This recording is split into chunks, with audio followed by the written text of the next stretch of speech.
Hello and welcome to Meet Imperial College 1981. The aim of this television programme is to show some of the audiovisual material held by the Imperial College archives. It is nearly 50 years since Henry Tizard, one of the college's past rectors, thought it valuable to collect together the historical records of Imperial College. The archives moved into the specially designed accommodation in the Sherfield building in 1969. We start with the oldest film in the audio-visual collection, Sports Day 1928. Although no records were filed with the film, the man driving the teams on has been identified as Jimmy Peacock, former Clerk of Works and later manager of the Students' Union. The event was held at the Old Sports Centre in Wembley.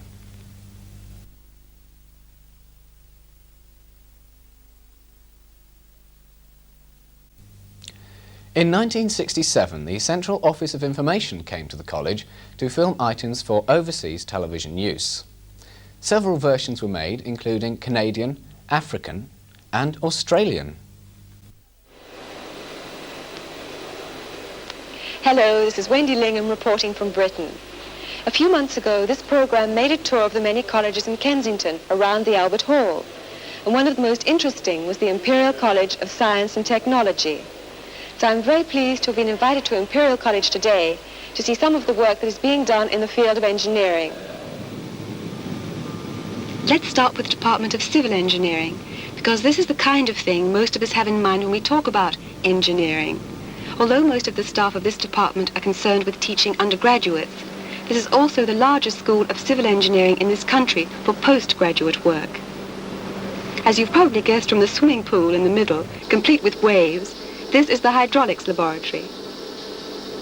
I've been interested to notice several women students of what was once regarded as a purely masculine subject. While they're investigating the action of water, I'm going to investigate the action of air. This balloon, why does it stay in one place all the time? Oh yes, I've got it. There's a jet of air blowing up from the tube down there on the right. The college's main halls of residence are in the south side of Princess Gardens. These were officially opened in 1963 by Princess Margaret. You have indeed a distinguished list of men who have lived here in the past. Morley, Jellicoe, and Bayard, the first American ambassador to Britain, and Joseph Chamberlain. I hope that the students listening today may go on to provide an intellectual leadership as vigorous as that which flourished here nearly a century ago. I hope also that they will be equally inspired by the thought of the four men whose names have been given to the four halls above us: Falmouth, Keogh, Selkirk, and Tizard. Four men who gave outstanding and selfless service to this college and to this country in the past. And I now have much pleasure in declaring these halls of residence open.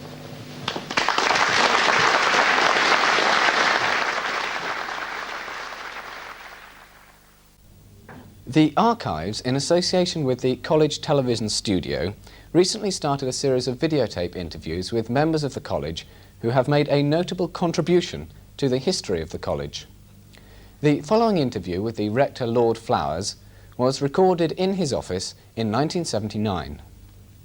Well, I am head of the college, so I'm head of all aspects of it. Some people think that I'm perhaps only the head of the academic staff, but that's not true. I'm head of them and head of all the staff. And I play some role, of course, vis-à-vis the students as well. Your job obviously covers many aspects. Are there any in particular which will affect these students directly? Well, I'm in charge, subject of course to decisions of the governors, of all aspects of college policy. All changes in policy have to come at some stage or other, through some channel or other, to me. And if they have to go on to the governors for final decision, then that's done through me. So I do play a major role in things that affect everybody in the college, and of course not least the students, because in the end I have to try to allocate the funds that we have. I have to take in the end I have to take the tough decisions about where cuts have to be applied, and that's something we're all thinking about now. And many of these things, of course, affect the students directly or indirectly. The college's Commemoration Day is a celebration of the visit of King George VI and the now Queen Mother to the centenary of the Royal College of Chemistry, the first constituent college. The centenary celebrations took place in the Royal Albert Hall in 1945.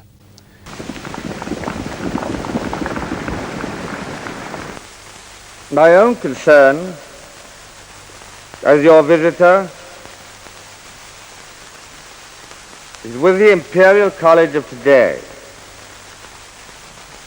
And as your visitor, I take pleasure in the contributions it has made to total victory.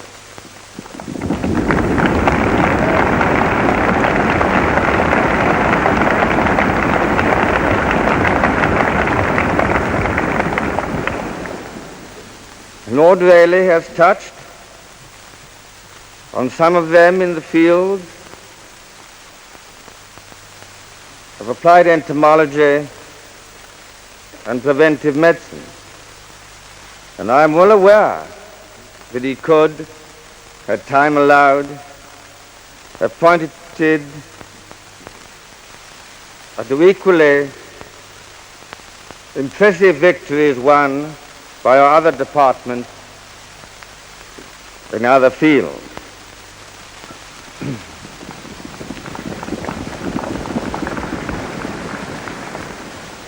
I know that the success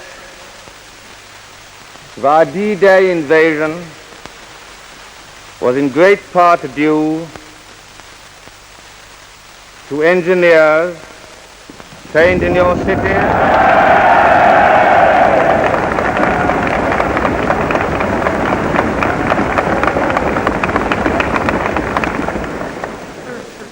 engineers who were trained in your cities and Guilds College.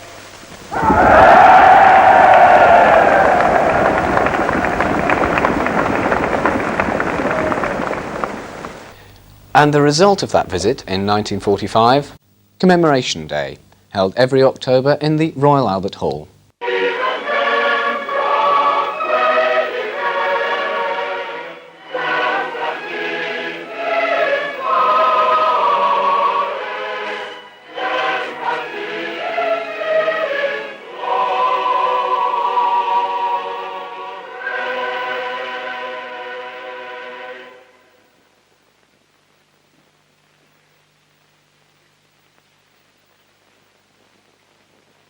As the strains of Gaudiamus Igitur die away, the first address of the afternoon is given by the student orator David Sinclair.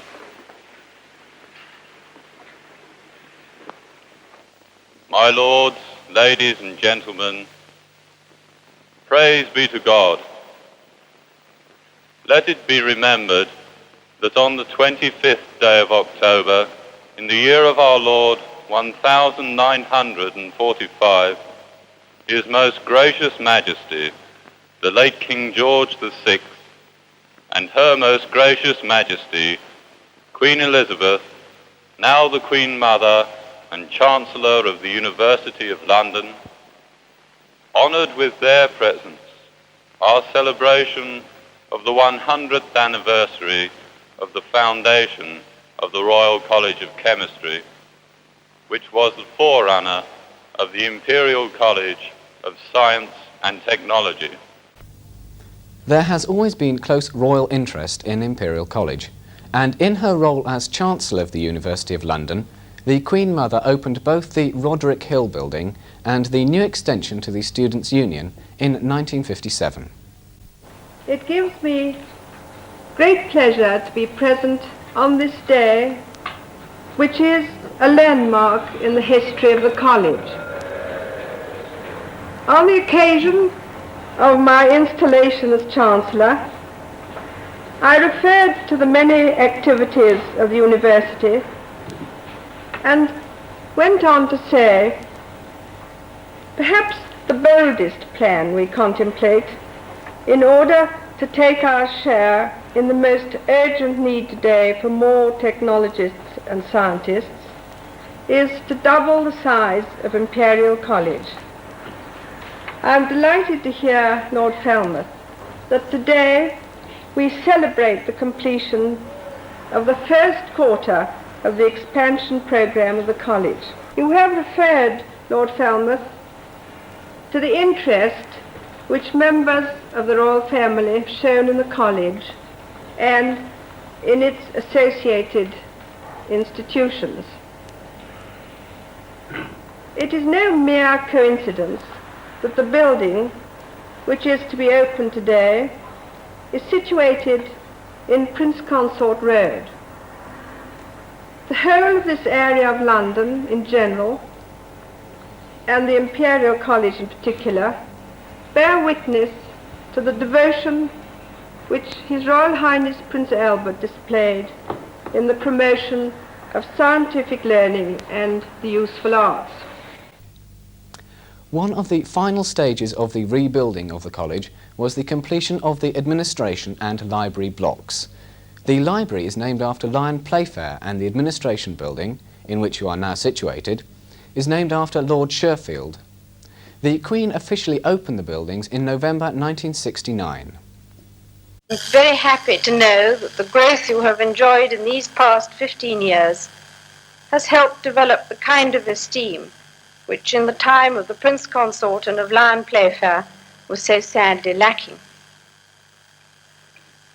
I'm looking forward to seeing something of the college block, but before doing so, I know that all of you who are here will join me in congratulating the architects, the contractors, the builders, and all those who helped with brain and hand to complete these buildings. I now have pleasure in unveiling this plaque, which commemorates today's celebrations and the completion of the college block.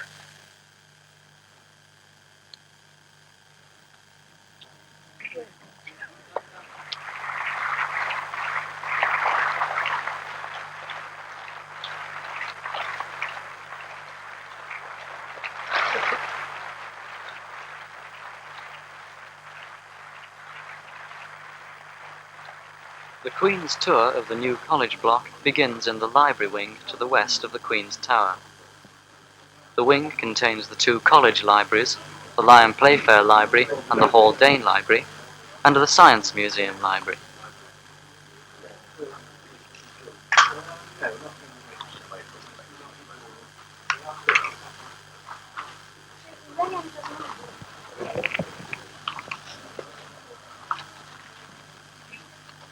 The college libraries now have shelf space for 300,000 volumes. And among the new features of the Lion Playfair Library are soundproof cubicles for private study, and the Haldane Library contains a record lending section.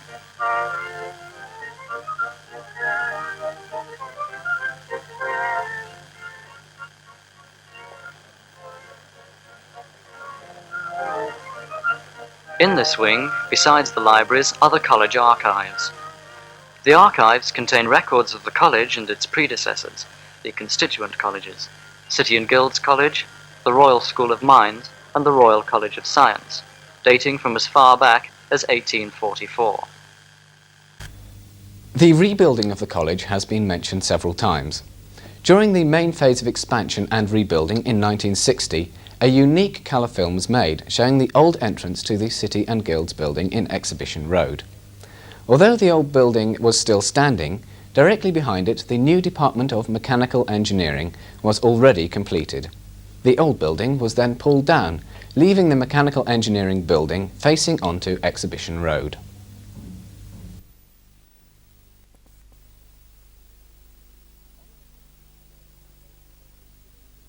On the left-hand side are the foundations of the Civil Engineering Department.